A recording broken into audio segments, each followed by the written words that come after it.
And welcome back. This is Waffle House Fight Night. I'm your host, Brent Carlson. Leading off tonight is the increasingly treacherous war between Israel and Gaza and the odd bedfellows it has acquired.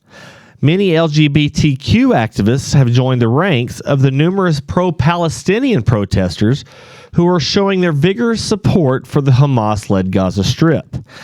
In solidarity, many other groups have begun to gel around their surprising allies.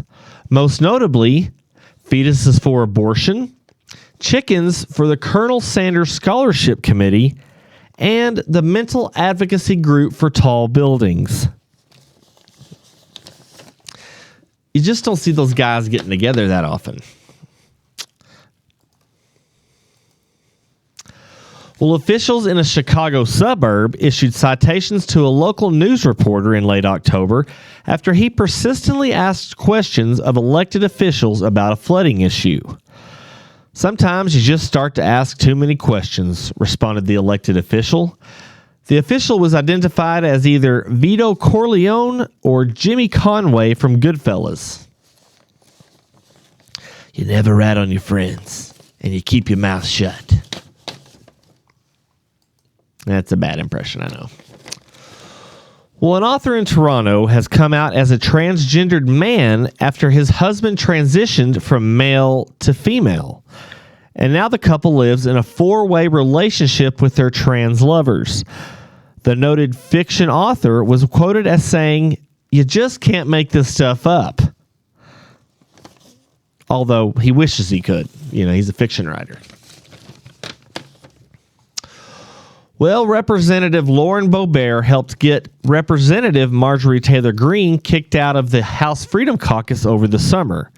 And since then, Greene has been on a payback mission against her former friend turned nemesis.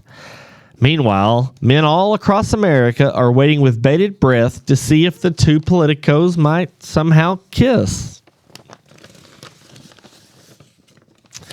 I got it from Seinfeld, I know.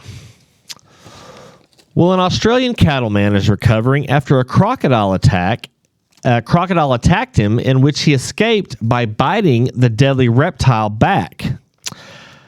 Mr. Devereaux said, "I was such in an awkward position, but by accident, my teeth caught his eyelid.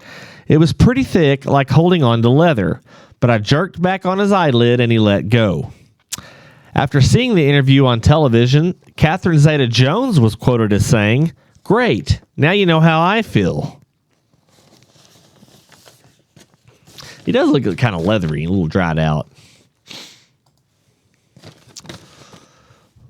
Well, a new article entitled "A Steamy Debate: What to Do with Berkeley's Famous No Clothing Allowed Hot Tub" has sparked new interest in the once popular hippie boiling point.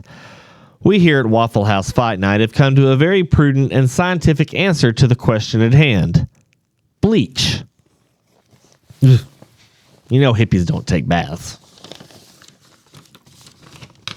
In Hawaii, the owner of the Trump International Hotel Waikiki is rebranding the property, where it will now be known as Waikia Waikiki Beach.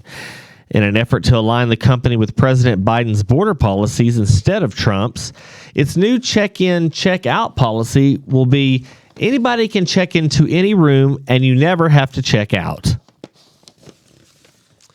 Oh, and housekeeping service will only be performed if staying longer than 4 years. I mean, it seems pretty fair.